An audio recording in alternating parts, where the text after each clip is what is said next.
Bonjour Sarah Biasini, bonjour Agnès Martin-Lugan. Donc bienvenue dans cette rencontre dans le cadre du festival Lire à Limoges. Je suis très contente qu'on puisse échanger autour de vos deux livres. Je vais juste brièvement vous présenter. Sarah Biasini, vous êtes comédienne. Vous étiez l'année dernière sur les planches de l'Arctique Théâtre, il me semble, dans le rôle de Katharina, la mégère apprivoisée.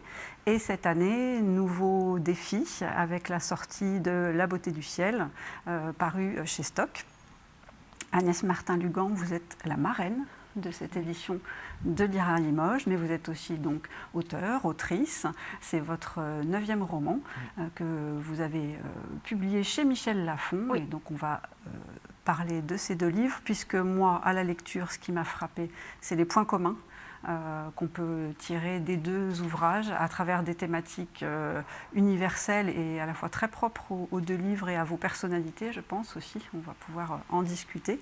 Donc, Sarah Biasini, pour resituer un petit peu le contexte de cet ouvrage, c'est un livre qui s'ouvre sur un événement fort et dramatique qui se passe en 2017, qui est la profanation de la sépulture de votre mère, Romy Schneider, puisque vous êtes donc sa fille. Et cet événement marque l'ouverture du livre et une question qui est en lien avec la naissance de votre fille en 2018, puisque rétrospectivement, donc, vous situez 3 semaines après cet événement, à peu près, la conception de votre fille et l'arrivée, vous apprenez la future arrivée de votre fille. C'est ça. Pour qui vous écrivez ce livre. Oui, on en parlera. Agnès Martin-Lugan, votre héroïne, oui. Hermine, oui. Elle est une jeune fille d'une vingtaine d'années dont on sait assez vite que c'est une enfant abandonnée. Oui. Et elle va trouver une famille oui.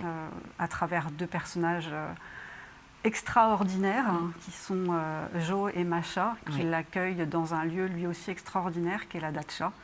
Et là, elle va trouver donc une seconde famille, l'amour. Elle va avoir 2 enfants.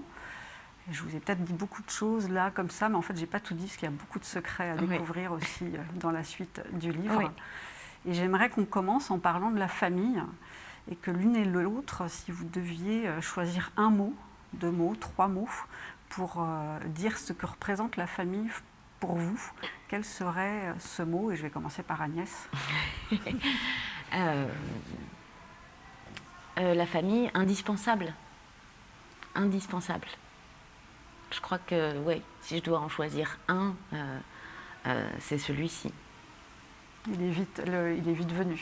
Comme oui, oui. Et puis, je crois que c'est indispensable dans la construction, même lorsqu'on n'a pas de famille, finalement. C'est-à-dire que si on n'a pas de famille, mais on peut courir après toute sa vie, ce qui est le cas d'Hermine, d'une certaine manière. Et quand on en a et qu'on l'aime et qu'il y a quelque chose de bienveillant dans la famille, elle est indispensable à l'équilibre. Donc, en même temps, ça peut être très déstructurant et constructif aussi. Sarah? Oui, c'est ça, c'est vrai, je suis d'accord. C'est la base, c'est le socle, c'est aussi l'accompagnement. Alors effectivement, c'est la famille, c'est le sang ou alors des familles de cœur qu'on se crée, et qu'on rencontre au fil du temps. Mais autant que possible, il faut en avoir une.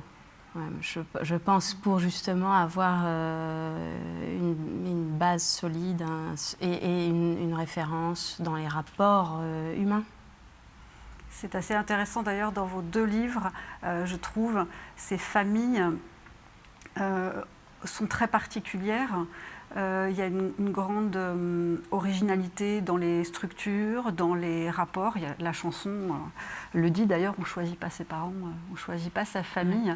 C'est vraiment ça. Il y a un moment aussi, on peut construire quelque chose en dehors des cadres et des normes, parce qu'on est dans une société quand même aussi avec beaucoup de normes et d'images quelquefois idéales du couple, de la famille, et il y a possibilité d'en sortir. J'ai l'impression que ça fait partie de ce que vous dites aussi. Oui, moi je sais que par rapport au personnage d'Hermine, elle n'en a pas, donc finalement c'est la construction de sa vie, c'est comment elle peut en construire une, alors qu'elle-même elle n'a pas justement elle n'a pas ses références, elle n'a pas cette base de famille, mais elle court après, parce qu'elle sent que c'est ce qui peut l'équilibrer aussi. Donc il y a pas, enfin pour moi, il n'y a pas deux familles qui se ressemblent, mais dans la vie de tous les jours. Et c'est vrai que, enfin moi, j'aime cette notion de famille qu'on se crée finalement au fur et à mesure de la vie. Surtout qu'on n'a pas toujours le choix. Non. Il faut refaire les choses. Oui. C'est un peu compliqué. Alors, c'est la mort aussi. On va peut-être aborder un sujet un peu grave pour commencer à aller vers des choses plus légères ensuite. Mais c'est un élément aussi fondamental de vos deux récits et qui constitue aussi beaucoup, alors j'allais dire vos personnages, mais on a une fiction et un récit autobiographique, mais peut-être que vous pourrez nous dire si vous n'êtes pas devenu un personnage de fiction quelque part aussi. Mais la mort, vous l'affrontez, enfin vraiment, elle est prise de front. Alors peut-être Sarah, vous pourriez nous dire, bien sûr quand on est confronté enfant à la mort d'un parent, je suppose que bien sûr ça change tout le rapport à la mort, mais chacun le gère parfois différemment. On peut avoir envie de mettre les choses sous le tapis. On sent que dans votre... Oui, ça dépend des âges aussi. Enfin, oui. Chaque âge, son rapport à la mort. Et en même temps, moi, je trouve qu'il faut pouvoir l'affronter, justement. Enfin, je veux dire, on le voit en ce moment tous les jours. Tout le monde a peur de ça, mais il faut vivre avec le sentiment qu'on va mourir. Alors, bien sûr, il y a des accidents, bien sûr, il y a des maladies, il y a toutes sortes. Mais... en tout cas, ce sont des événements qui vous éprouvent aussi. Enfin, quand vous êtes confronté à ça, dans votre famille ou parmi vos proches, ça vous permet aussi de vous éprouver, de vous confronter à vos propres sentiments, à votre peur, à votre courage, votre audace. Voilà, donc en même temps, moi, oui, je pense que je voulais en faire une force et j'ai été élevée dans une famille justement qui voulait en faire une force, enfin qui ne voulait pas du tout s'apesantir sur le drame et sur, sur la noirceur de la chose. Mais c'est ce que j'ai trouvé cette phrase, enfin ce titre d'une chanson de Jacques Higelin, pour rester sur la musique, qui dit la mort est le berceau de la vie. Donc, je veux dire, tout ça, ça va ensemble. Il faut. Et j'ai eu l'impression que justement, c'est en acceptant de regarder la mort et de se pencher sur ce que ça me faisait, que j'ai pu justement en faire quelque chose de vivant. Et j'ai trouvé ma vitalité là-dedans, je pense. Et de l'affronter, on a l'impression, et de l'apprivoiser aussi tout au long d'une vie, en ayant conscience que les gens qui continuent de nous accompagner ne sont pas éternels. Et puis jusqu'à cette question par rapport à l'arrivée de votre fille, où vous le dites carrément, ça parcourt la tête de tout parent, bien sûr, perdre son enfant, mais où là aussi, il faut affronter cette question-là. Oui. Et puis en plus, bon, moi, j'ai vécu ça, j'ai vu, voilà, ma mère a perdu son premier enfant de son vivant, donc je sais que les enfants peuvent mourir avant leurs parents. Donc effectivement, je sais que c'est possible, donc je suis obligée de vivre avec. Mais en tous les cas, c'est bien aussi finalement, on se dit, bon, je connais la valeur des choses. C'est ça qu'il faut, je pense, retenir aussi, et justement,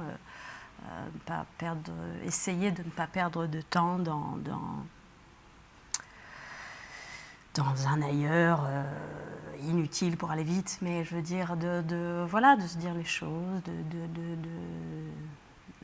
oui, et puis d'éprouver, encore une fois, d'aller rapidement vers les choses qui comptent, les sentiments qui comptent, de pas perdre son temps à tricher ou à se raconter des histoires. Voilà. Il y a une petite tentation à un moment, et c'était un passage d'ailleurs assez léger, d'aller voir alors je ne sais plus si elle est voyante. Oui, je ne sais pas très bien d'ailleurs, je ne savais pas très bien. Enfin oui, c'est une femme qui disait qu'elle entendait les morts. Oui, c'est ça. Donc effectivement, moi, je la rencontre et elle me dit ça tout de suite en plus. Je lui demande, comme ça, je la rencontre, je lui demande, allez-vous, qu'est-ce que vous faites dans la vie? Elle me dit, mais je parle aux morts. Et donc, évidemment, oui, après, je l'ai rencontrée, mais... Oui, pardon, je vous ai coupé dans votre question. Non, mais on vous sent très lucide sur ce sujet-là, justement, les pieds voilà, sur terre. C'est-à-dire qu'on ne peut jamais... Enfin, la rationalité est là, et en même temps, on a toujours envie d'y croire un peu, Donc c'est amusant. Enfin, c'est un passage un peu léger. C'est une ambivalence qui est rigolote quand même. Alors justement, votre roman aussi, La Datcha, s'ouvre sur un enterrement. Et là, c'est un enterrement festif. On peut vraiment dire ça. Là aussi, il y a une façon de présenter la mort. Oui. La mort et le deuil, c'est une thématique que j'ai souvent traitée dans mes romans. Mais là, j'avais envie, au-delà de la mort, la célébration de la personne, en fait, qui est partie. Donc, finalement, lui rendre hommage pendant cette journée d'enterrement, c'est de vivre, c'est de célébrer comme il aurait aimé que ça se passe, en fait. Et en même temps, dans une expression des sentiments, c'est-à-dire que voilà, l'enterrement de Joe, on pleure, on danse, on rit en même temps, on se souvient de lui, mais on continue à le faire vivre aussi. Il reste présent, il est tellement partout dans les murs de la Datcha, Joe, que de toute façon, on sait bien que c'est pas sa mort qui va le faire partir, mais il y a quelque chose Et je rebondis sur le côté pulsion de vie, pulsion de mort, en fait. Parce que c'est ça, où on est obsédé par la mort, où on est dans la pulsion de vie et on vit avec, tout en ayant nos morts à l'intérieur de nous. Enfin, ça, pour moi, ça ne... Il n'y a pas d'opposition, en fait. Et c'est vrai que oui, j'avais envie, mais dans ce roman, de montrer aussi cette expression autour de la mort, parce que voilà, il y a des cultures aussi qui célèbrent les enterrements de cette manière-là, et ça correspondait tout à fait à l'atmosphère que j'avais envie de donner à la Datcha. Dans quelque chose, justement, de l'ordre de la vie malgré la mort. Oui, la célébration. Oui. Et alors, ce livre, La beauté du ciel, est donc un récit personnel. J'imagine que vous savez très bien qu'on vous présente comme la fille de Romy Schneider, que les sollicitations n'ont sans doute pas manqué de vous faire parler de vous. Jusqu'ici, ça n'a pas été le cas. Il y a un moment où ce livre arrive, cette envie d'écrire et d'en parler était là. Il y a un moment, il y a quelque chose qui vous a fait franchir le pas? Alors, j'avais envie d'écrire. Déjà depuis un certain temps, j'avais envie de me retrouver seule devant une page blanche et de m'isoler, de maîtriser une histoire du début jusqu'à la fin, d'être en charge seule, enfin autant que possible, et de trouver un éditeur qui accepte de me suivre. Et puis ensuite, la profanation est arrivée, donc le 1er mai 2017.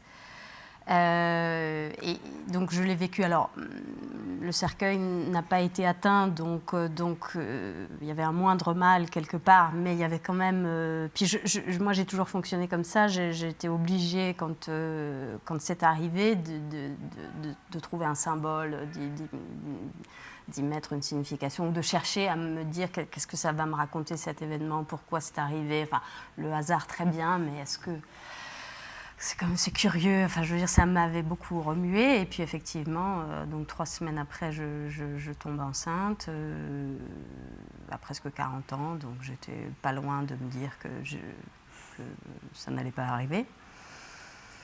Donc ces 2 événements-là, je me suis dit, mais si c'est quand même extrêmement romanesque, enfin je trouvais ça extrêmement romanesque, et je me suis dit qu'il fallait que je m'empare de ça, quoi. Et si j'étais très honnête avec moi-même, j'avais envie d'écrire, et je pense que j'avais envie d'écrire sur mes problématiques à moi, sur des choses qui m'intéressent, des nœuds, ou des choses que je connais bien. Et bon, la mort, c'est quelque chose que je connais plutôt bien, ou en tout cas comment une famille vit avec ses morts, et comment j'ai vu toute ma famille, tous les vivants, les survivants, vivre avec le souvenir, comment ils l'entretiennent, comment ils m'en ont parlé, voilà. Et c'était l'occasion pour moi, voilà, vraiment de me poser la question et de regarder l'absence de ma mère en face, et de me dire, tiens... Et voilà, et puis je considérais que cette naissance, enfin, cette procréation était un cadeau de ma mère, quelque part. Enfin, j'ai voulu le voir comme ça, j'ai trouvé que c'était plus poétique de le voir comme ça, et je me suis dit, voilà, c'est l'occasion de s'emparer de ces sujets-là.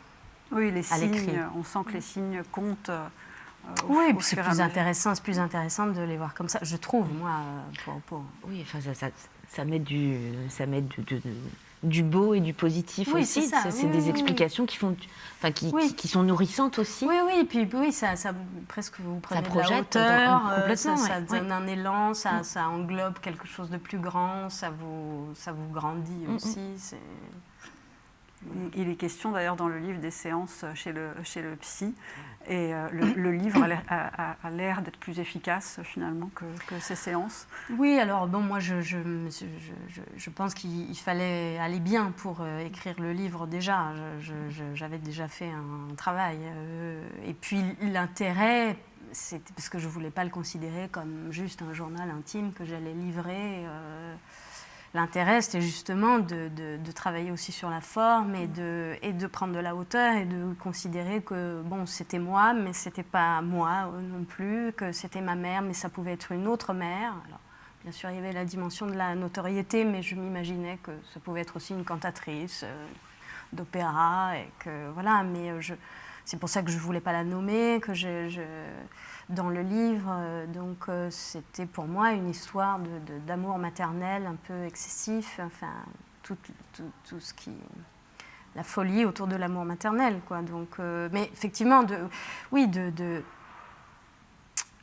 m'emparer de mon histoire, mais d'en faire une autre. Et puis pour espérer que ça parle à d'autres aussi. Enfin, oui, c'est ça, parce partager. que on aurait pu imaginer une lettre à votre fille qui reste dans un tiroir, qu'elle ouvre à ses 18 ans, ou je ne sais quoi. Mais c'est un livre qui est donc destiné à être lu par les autres. Oui, et puis je ne voulais pas, bon, effectivement, je dis quelquefois tu, je m'adresse directement à elle, mais ce n'était pas la forme principale du livre. Je crois que c'est mon éditeur à un moment donné qui m'a dit bon, il faut quand même que tu expliques à qui tu parles, voilà. Mais c'était pas le but. Moi, c'était aussi quand même, j'avais envie justement de suivre un peu comme en psychanalyse, de suivre les mouvements de la pensée, de dire bon ben tiens, vous êtes là, mais vous pensez à un truc qui s'est passé il y a 15 ans, et puis tout d'un coup vous pensez à ce que vous allez faire demain, et comment les associations d'idées, de pensées se font. C'était un peu ça l'idée. Oui, puis les souvenirs rebondissent les uns avec les autres. Oui. Oui. Et puis on cherche des ponts, on cherche des significations, des symboles. Oui, très logiquement. Et alors, on est donc, comme je le disais, dans un récit, donc dans quelque chose, on va dire, de réel, même s'il est forcément c'est un réel mis en scène. La Datcha donc, est une fiction, mais qui, elle, bon, je vais un petit peu faire un focus sur un élément, mais nous renvoie au réel, puisque donc, Hermine, à la Datcha, va vivre de nombreux événements joyeux et moins joyeux qu'on découvre dans le livre, mais elle a 2 enfants qui s'appellent Romy et Alexandre quand même. Donc il y avait aussi un petit clin d'œil qui nous renvoie au réel, et donc c'était ce choix des prénoms, des 2 prénoms. Alors comment donc Alexandre et Romy, les enfants les enfants d'Hermine, vous m'y avez fait penser il y a quelques minutes. En toute honnêteté, je n'ai pas pensé à votre maman. C'est moi, si vous voulez, c'est quand je choisis les prénoms de mes personnages, c'est très subjectif. Enfin, je les entends ou je les vois écrits et je projette quelque chose qui va faire écho à la personnalité que je commence à dessiner en fait du personnage. Et voilà, moi, la sonorité de ce prénom, enfin, j'ai mis quelque chose qui du coup correspondait parfaitement à l'image de cette petite fille que j'étais en train de me faire et qui correspondait à la petite fille d'Hermine. Donc voilà, il n'y avait pas forcément un lien entre les 2. Alors, on parlait justement d'écriture. Premier ouvrage, 9e. Comment vous abordez l'une et l'autre cet acte d'écrire? Est-ce qu'au 9e roman, on est très à l'aise, plus aucune question ne se pose et tout se fait facilement? Comment ça s'est passé? Enfin, pour moi, à chaque fois que je redémarre un roman, j'ai l'impression de repartir à zéro. La mise à nu, elle est la même, d'année en année, parce que déjà, je ne sais pas si la rencontre va s'opérer entre mes personnages et moi, entre l'histoire et moi, et je ne sais pas si derrière la rencontre va s'opérer avec les lecteurs. Et c'est vrai que chacun de mes romans est différent dans son écriture, en fait. Je vois au fur et à mesure que mon écriture évolue. Je n'écris plus forcément comme j'ai pu écrire pour mes premiers romans. Je m'octroie des libertés et j'ai levé des censures, mais il y a toujours ces grands moments de doute où je me dis je n'y arriverai pas, où les personnages se dérobent. Après, avec le temps, j'ai appris qu'il fallait surtout que je laisse les personnages se dérober. Sauf le personnage principal. Là, il y a quelque chose qui s'opère, il y a une fusion complète entre... enfin, voilà, en l'occurrence, dans la datcha avec Hermine, je me suis complètement effacée à son profit. C'est plus moi qui écris. Enfin, moi, je suis juste là pour raconter son histoire, en fait, à sa place. En revanche, les personnages secondaires, je les laisse me surprendre, comme dans la vraie vie, en fait. C'est-à-dire que dans la vraie vie, on rencontre des gens qui nous bousculent, qui nous réservent des surprises, bonnes ou mauvaises. Et finalement, j'ai appris, en fait, à lâcher complètement prise vis-à-vis des personnages secondaires. Et dans la datcha, deux m'ont fait... des cachotteries très très longtemps, quasiment jusqu'à la fin du roman, ce qui du coup crée des espèces de vertiges et des conversations dans ma tête avec eux où je m'adresse frontalement à eux et je leur dis mais quand est-ce que tu passes à table? Là, il y a un moment, il va falloir nous parler. Quand je dis nous, c'est Hermine et moi. Il y a quelque chose de très schizophrénique avec mon personnage, mais du coup, je parle aux autres quand il y a un moment où ils retiennent un peu trop ce qu'ils ont à dire.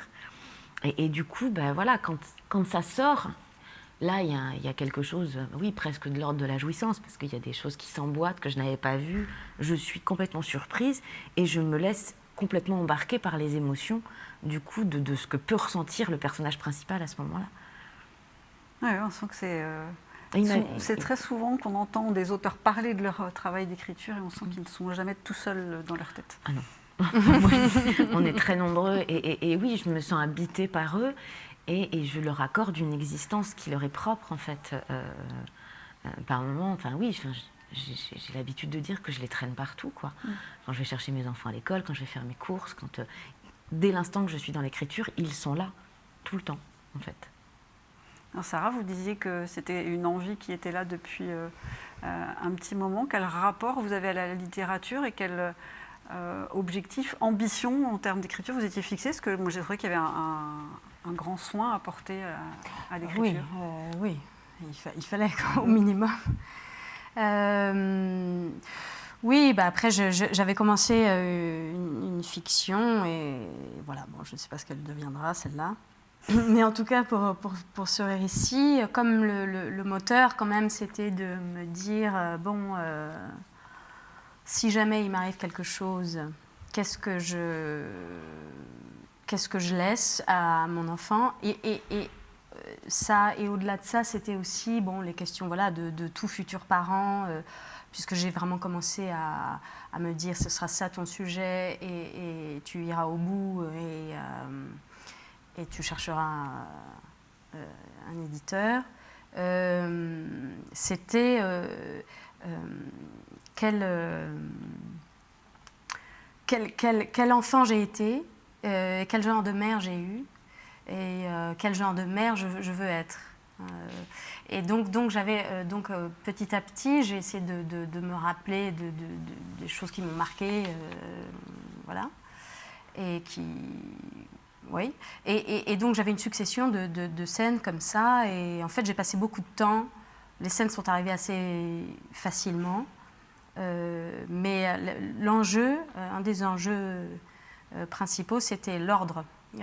Quelle scène je mettais en premier, comment je racontais, voilà, par quoi je commençais, est-ce que je faisais une chronologie, est-ce que je faisais des flashbacks, est-ce que je commençais, et au départ ça n'avait pas du tout la même chronologie que maintenant.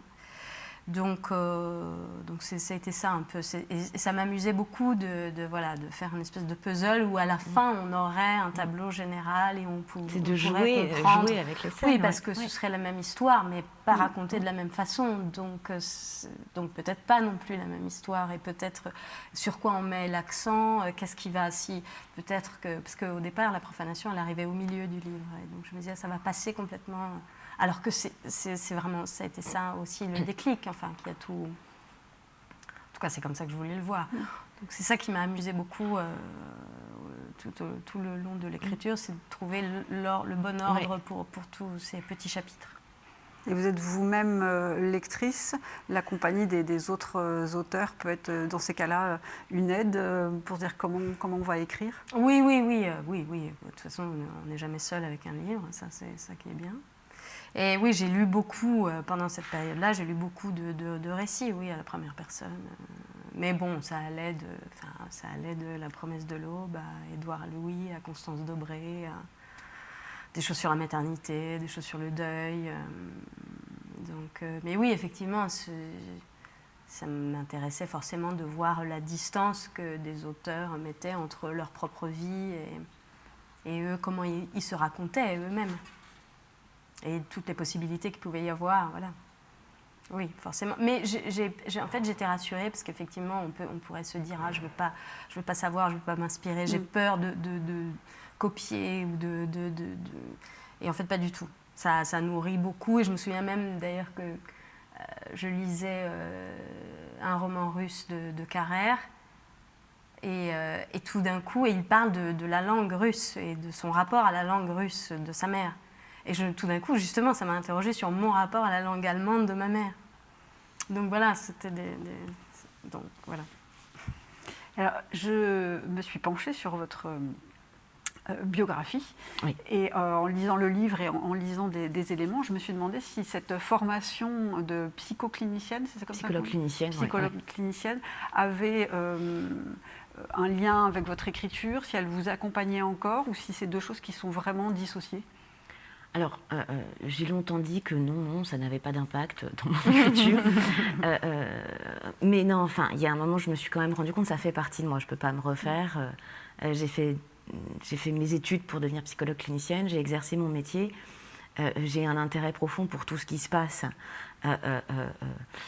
dans la tête, le cœur, l'inconscient, et de voir comment les êtres humains évoluent face aux épreuves, à leurs réflexions, à leur vie intérieure.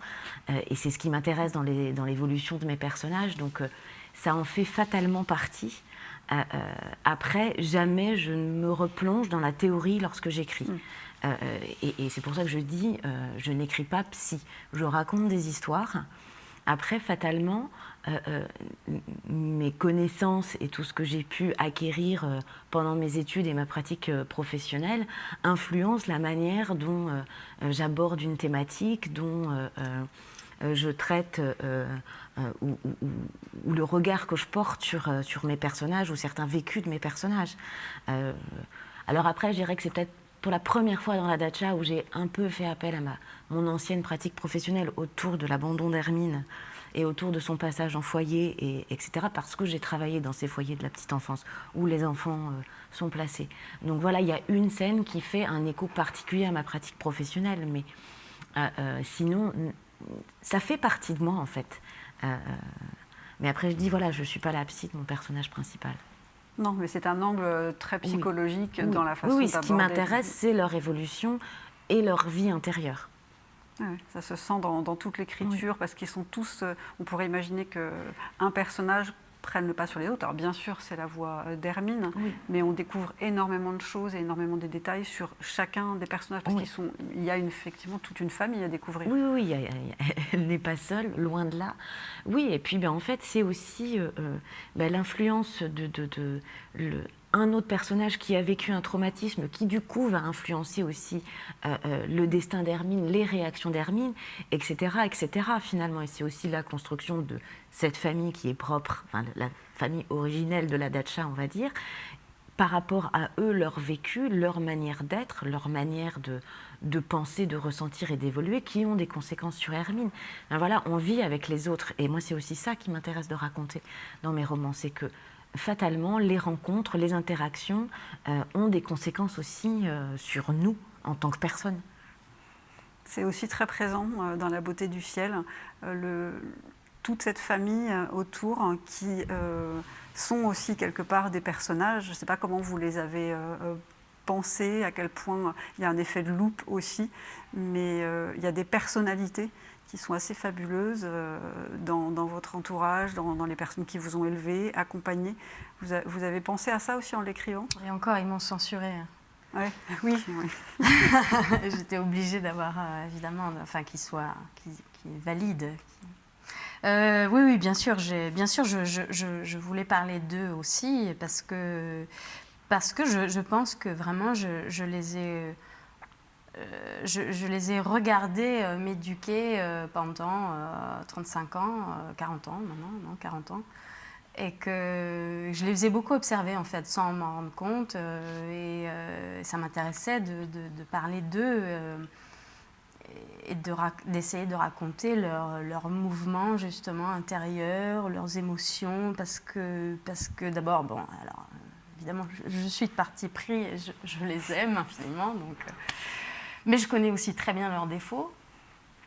Mais je trouve que, voilà, justement par rapport à des événements difficiles de la vie, comme la mort, la maladie, l'absence, ou justement la transmission, comment ils ont fait en sorte que les souvenirs se perpétuent, que la parole soit là tout le temps, que même l'iconographie soit là. Les photos.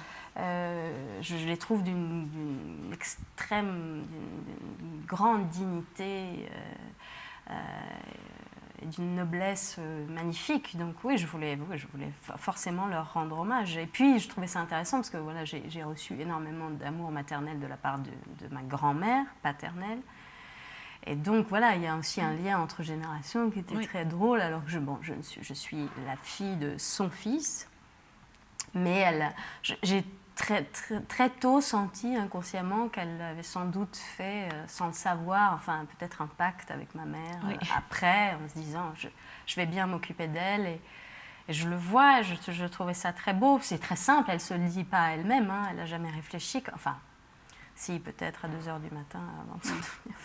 Voilà, enfin, oui, ces gens-là sont très intéressants à observer. Oui, je les ai quand même considérés comme des personnages. Oui, bah d'ailleurs, il y a une phrase que j'ai notée qui revient vers la fin. Je crois que c'est votre compagnon qui vous dit « Tu ne seras plus la fille de ta mère ».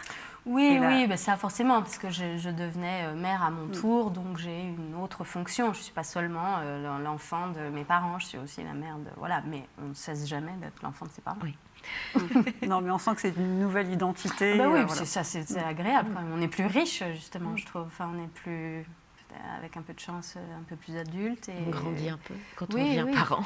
Oui, et puis voilà, c'est une double identité, on est plus riche. Ce sont des femmes fortes, vos personnages, toutes les deux. Il y a vraiment une grande force. Ce ne sont pas, je ne sais plus qui j'ai entendu dans un entretien, que ce ne sont pas pour autant des livres de bonnes femmes. Vous savez un peu qui vous lit et comment vous êtes perçus, l'une ou l'autre? Je ne sais plus qui a dit ça, ce ne sont pas des livres de bonne foi, c'est vous. C'est moi. Ouais. C'est bien, c'est une bonne phrase. Je me suis un peu énervée parce que, en fait, cette expression est très péjorative et ça m'a agacée parce que, déjà, pour moi, la littérature n'a pas de sexe, homme, femme, peu importe, en fait. Et il s'avère que... moi, j'ai des hommes, j'ai des femmes qui me lisent, une palette de générations assez large, en fait. Et moi, je sais que les lecteurs, en tout cas, ce qu'ils me disent, c'est que ils cherchent, en fait, à vivre les émotions des personnages et à s'identifier et à être embarqués dans une histoire, à plonger la tête la première et de ressentir comme eux. Et moi, derrière, je suis encore plus contente quand, à la fin, ils se pose cette question. Et moi, si j'avais été à sa place, qu'est-ce que j'aurais fait, en fait? Moi, c'est ça qui m'intéresse aussi dans le cheminement du lecteur, en fait. C'est de les amener à se poser cette question, en se disant que j'aurais pas forcément fait la même chose, mais je peux comprendre, en fait. Et vous n'hésitez pas à frustrer éventuellement votre lecteur à la fin, parce que c'est quand même une fin assez ouverte, ou tout du moins il y a une chose qui est empêchée, on va dire. Pour moi, elle n'est pas empêchée. En fait, il y a toutes les réponses. Oui, alors elle peut être entendue comme une fin ouverte, mais c'était la fin, en fait. C'est-à-dire que quand j'y suis arrivée à cette fin, je me suis dit, je me vois encore sortir de mon bureau. Ça y est, c'est fini. En fait, c'est-à-dire que il n'y avait plus rien à dire, en fait. Je la laissais, je laissais Hermine au bon endroit, à la bonne place, et avec la sécurité qu'elle méritait enfin. Parce que ça y est, elle est en sécurité, en fait. Et en même temps, voilà, en l'occurrence, je ne savais pas à quel moment j'allais m'arrêter avec ce roman-là. Ça fait 3 romans que je commence à en connaître la fin. Mais c'est vrai que celui-ci, il y a eu ce moment où ça s'est arrêté, ça s'est figé. J'ai écrit la dernière phrase et en fait, je me suis éloignée, j'ai dit ça y est, Et du coup, il y a eu cette espèce Quel sentiment incroyable. Donc, en même temps, une émotion mais démesurée qui est montée parce que ça y est, c'était loin d'être terminé, mais la fin était quand même écrite, et de me dire, ça y est, en fait. C'est terminé. Et il ne faut pas aller au-delà, parce que si je me force à continuer pour contenter justement peut-être une frustration des lecteurs, je gâche tout, en fait. Et je gâche c'est-à-dire que j'estimais, enfin à ce moment-là, j'ai estimé que mes personnages, ils méritaient en fait cette fin, et moi cette fin que je considère comme belle. Donc certes, certains vont être frustrés, mais pour moi c'était vraiment celle-là qu'il fallait. Sinon il y aurait eu trop en fait. Après j'aurais dit, elle en fait trop à la fin. Donc... Il faut savoir s'arrêter. Oui. Et une histoire de femme, oui. Oui, forcément. D'ailleurs, bon, en plus, je suis tombée enceinte, j'ai eu une fille. Et je ne sais pas, si j'avais eu un garçon, peut-être que j'aurais pas écrit ce livre. Finalement, c'était c'était quand même du pain béni, cette espèce de, ce gynécée et toutes ces générations de femmes. Voilà. Après, on me demande un peu si c'est une biographie sur ma mère, mais non, en fait, je voulais pas que ce soit ça. Et puis. Non, oui, c'est une réflexion sur l'amour maternel et sur le rapport aux morts en général. Alors voilà, oui, après, donc il y a beaucoup de personnages féminins dans ce livre, beaucoup de femmes. Vous vous considérez comme une femme forte? Oh, j'espère, oui, je crois. Enfin, je veux pas, voilà, mais il faut savoir s'aimer un peu, il faut savoir se faire des compliments, donc oui, je crois que je suis forte. Oui. Et alors, du coup, la suite par rapport à ce livre, maintenant qu'il est fait, qu'il est abouti, que vous avez puisé dans votre vie, mais vous avez des tentations de rester sur des récits personnels ou d'aller vers de la fiction? C'est la question à 100 000. Je ne sais pas. C'est pas réglé. Je ne sais pas. Je pourrais aussi écrire le même livre des centaines de fois différentes, à l'infini différemment. Je ne sais pas. Non, je pense que je peux pas vous dire. Je suis paniquée. Et est-ce que l'épidémie qu'on a vécue a joué dans le temps dont vous avez disposé l'une et l'autre pour pouvoir écrire, puisque c'est des livres qui sortent cette année? Comment vous vous êtes occupés finalement dans cette période où on sait que la culture a été touchée pendant de longs mois? Comment vous l'avez vécu? Alors moi, c'était très compliqué parce que j'avais ma fille qui était toute petite, donc j'étais quand même très calée sur son rythme à elle. Voilà, donc Vous saviez de quoi vous occuper? Oui. Alors moi, pendant le premier confinement, si on les reprend dans l'ordre chronologique, moi j'étais dans la sidération, donc incapable d'écrire. Surtout qu'en plus, au moment où le premier confinement est arrivé, mon précédent roman devait sortir, donc la sortie a été annulée, repoussée, sans savoir quand est-ce qu'il allait pouvoir sortir. Donc il y a eu un espèce de blanc à ce moment-là, et où par moments je me disais, mais profite de ce temps, t'es chez toi, tu pourrais écrire, mais non, rien ne se passait. J'étais incapable de me mettre devant mon ordinateur et de me lancer. Plus on a approché de la fin du premier confinement, plus la pensée est revenue. Et très vite, finalement, la datcha a commencé à mûrir dans ma tête. Et la datcha est arrivée, l'hôtel, et Hermine et Jo et Macha sont arrivés. Et finalement, après, je l'ai écrit. Et pendant le deuxième confinement, j'étais enfermée, barricadée dans mon bureau, et je ne faisais que ça. Mais finalement, en fait, moi, ça a été ce roman, avec tout ce qu'il a dedans, de la vie, en fait. De la vie sans entrave, avec des étreintes, avec certes des chagrins, mais des joies, mais où les gens se touchent, où on vit, où on mange ensemble, où on est dans le partage. En fait, je me suis rendu compte que moi, ça a été mon refuge. L'écriture de la datcha et vivre à la datcha pendant tous les mois de l'écriture, parce que j'ai vraiment le sentiment d'y avoir vécu, moi ça a été mon refuge et ma réponse finalement à tout ce qui se passait. Quand je l'écrivais, quand j'étais en plein dans l'écriture en septembre, octobre, novembre, je n'imaginais pas qu'on serait encore au mois de mai, mais en tout cas moi c'est comme ça finalement que je l'ai vécu. Cette deuxième partie de l'épisode Covid, j'étais à la datcha, donc il y avait quelque chose qui s'opposait, en fait, de très ambivalent, parce que dans le quotidien, on était j'étais comme tout le monde dans la gestion du Covid. Et en même temps, dès que je me réenfermais dans mon bureau, j'atterrissais à la datcha, donc la vie d'avant où on veut qu'elle soit à nouveau la vie d'après. Et donc j'étais dans une espèce de bulle en fait. Je me suis créé un confinement dans le confinement en fait, en écrivant la datcha. En même temps, c'est l'évasion, c'est le propre de la littérature, c'est l'évasion. C'est ce qu'on cherche quand on écrit. Donc, ah oui, moi, en tant que lectrice, je peux vous dire que ça fonctionne. Voilà. Mais j'aimerais que vous nous expliquiez un peu ces titres, le choix d'un titre de roman. On sait à quel point ça peut être important. Quelques-uns en ont besoin même avant de démarrer l'écriture. Comment ça se passe pour vous? Et j'ai bien quelques idées, mais je préfère que ce soit vous qui le disiez. Il est venu assez rapidement. C'est un surnom en fait. Enfin, je l'explique, hein, c'est un surnom. Faut que je l'explique complètement. Ah, c'est pas obligé. Je sais pas. On peut laisser le lecteur. Non, enfin, je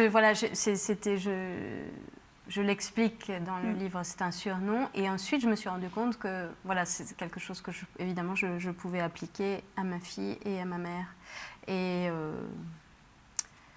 je le trouvais beau à plus d'un titre, voilà. Et puis c'est bien de regarder en l'air, enfin de regarder le ciel. Et justement, on en a été un peu privés. C'est bien de ça. C'est une ouverture. Oui. Et la datcha? Alors moi, les titres en général arrivent toujours à la fin, une fois que le roman est prêt à être envoyé à mon éditrice. La datcha, en même temps, elle s'est imposée. Enfin, tout le long du roman, je savais que ça finirait par être la datcha, mais j'avais un peu de mal à le lacter. Moi, ils arrivent toujours à la fin. Et la datcha, finalement, parce que c'est le personnage principal, en fait, du roman. Quand j'ai fini par l'écrire, et je me suis dit, il ne peut pas y avoir d'autres titres. Parce que c'est cet hôtel, cette maison, ce lieu, sans la datcha, il n'y a pas cette histoire-là en fait. Donc ça ne pouvait être que ça. Oui, c'est un lieu qui existe et qui est lié au personnage de Masha. Tous les personnages du roman ont un lien avec la datcha et ont un conflit d'une certaine manière, qu'il soit positif ou négatif, à régler avec la datcha. Et c'est un autre voyage, puisque là, on part un petit peu en Russie aussi. Oui, donc ça fait écho aux origines de Masha, aux Russes, à l'âme russe qui habite aussi dans les murs de la datcha. Et voilà, Masha parle russe, un autre des personnages parle russe. Donc, c'était assez logique finalement qu'il y ait ce mot russe en titre. Un bout de Russie dans le Luberon. Exactement.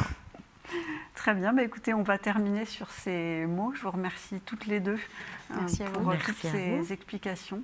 Et je vous souhaite une bonne continuation à lire à Limoges. Merci.